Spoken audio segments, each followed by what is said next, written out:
Today, I want to go over part of an interview with Mehdi Hasan on his channel, Zetio. Go and subscribe, with co founder of the Lincoln Project, George Conway, where they talk about how Trump has been sane-washed and normalised.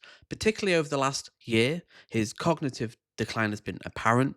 There's no scrutiny, and also the deeper enabling of Trump and fascism by liberal media. They don't criticise him, they don't push back. He gets clicks. We see it in the UK with Nigel Farage.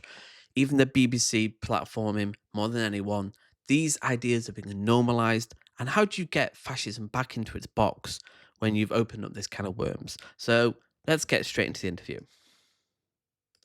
Let's just talk about the media for a while. You Yes. appear on a lot of media outlets. You've been following this stuff for a while. We're talking about dictators, authoritarians. Donald Trump is set to meet on Friday with Vladimir Putin in Anchorage, Alaska, to be clear. Not in Russia. Well, they do have the nesting dolls in the souvenir Nearby. shops there. Yeah. Nearby. Sarah Palin once said, I can see Russia from here. But another great candidate the Republicans put forward. Your party's had some real choice people. Not anymore. I have a former party. Thank you. Although you were in the party when I was Palin ready. was put forward. I would have sued you. Although you were in the party when Sarah Palin was a candidate.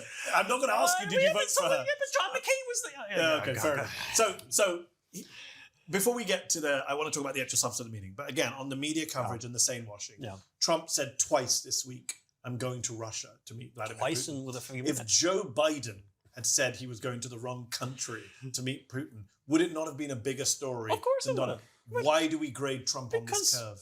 Because we've seen Hannibal Lecter, Yeah.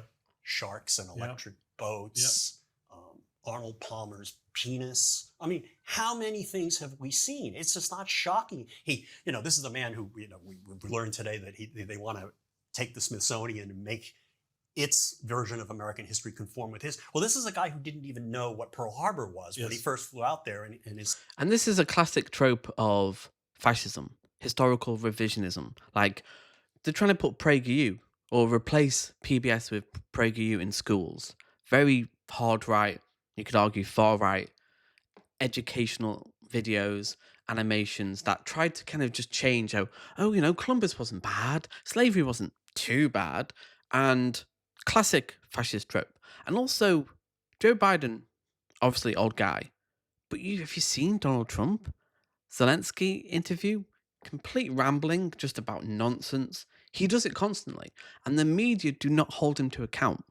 And we will look back at these times and go, yes, it was the media, ABC, CNN, that were not scrutinizing. Like, again, why aren't the media just completely saying this guy is unstable and completely unable to run for office, like they do with Joe Biden, rightly so?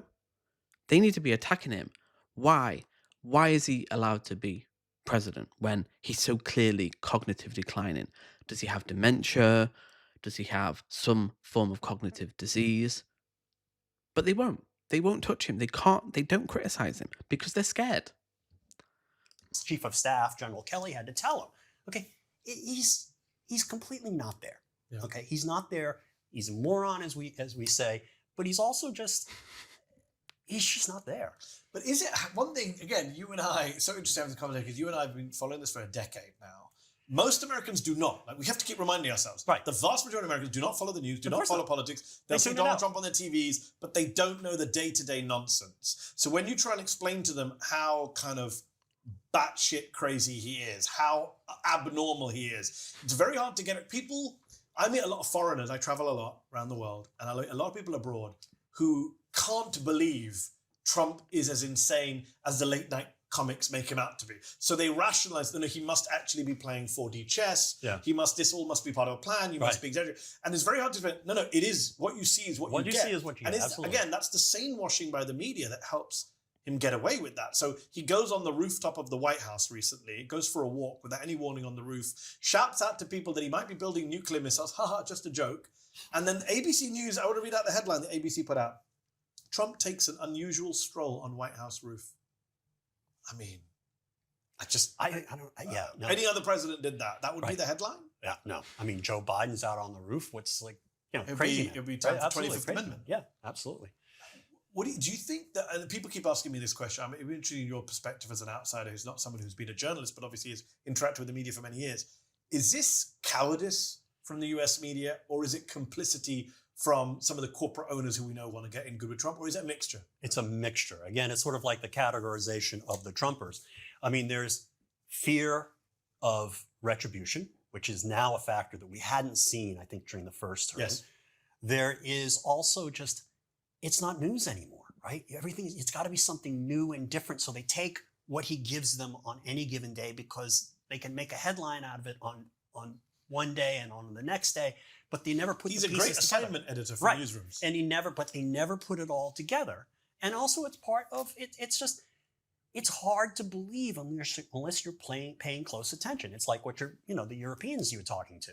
Yeah. It's just really, really, really hard to believe. One thing he's thrown out to get the news agenda, and it's worked, and some people say it's a distraction from Epstein, but it's also his authoritarian tendencies. He's deploying the National Guard to Washington, D.C., to this city, to combat crime. He claims it's out of control, even though all the official statistics show that violent crime is down. It's at a 30-year low. In fact, Trump himself was bragging, his administration was bragging in April, May of this year that crime was down 26%. Lower than it was during the first term, and they didn't call it. Again, another trope of fascism.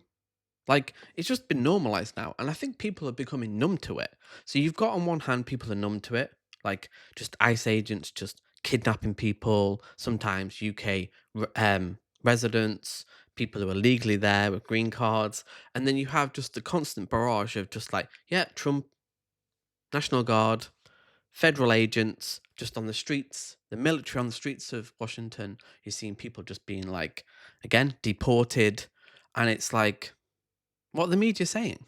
The media are complicit because they are scared. ABC, scared of losing contracts. How do you push back? How does the normal person push back against this when the media are literally collaborationists with fascism? Because they're cowards. They're all cowards. Like, this is fascism. Unequivocally. But how do you deal with it? How does a normal person just go, yeah. They have no voice. And it's just normalized now. It's just everyday life. Great. Do this They in the didn't call first the term. National Guard then. Again, is this, you're going to say a mixture, but I do want to put the options out.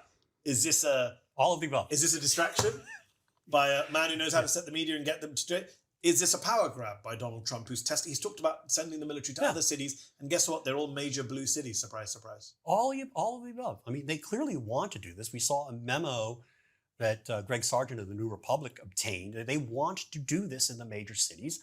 He always wants to engage in performance art with respect to blue cities, never mind, someplace in Alabama or Mississippi or Jackson, and someplace in Florida. He wants to.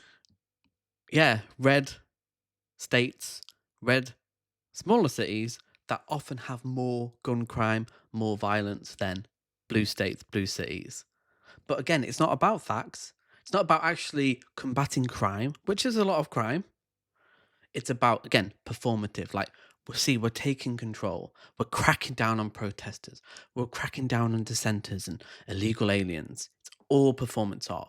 There's no actual, again, claiming, oh, crime's gone down because of us. No, it hasn't. You have not made crime go down in 6 months. And this is the world we live in now. And people go, yeah, this is what people want. Even though now, simultaneously, pro-immigrant sentiment is going up in America. What is the world we live in? Tell me, I don't understand. Make it make sense. On that note, hit the like button, subscribe, and I'll see you in the next video.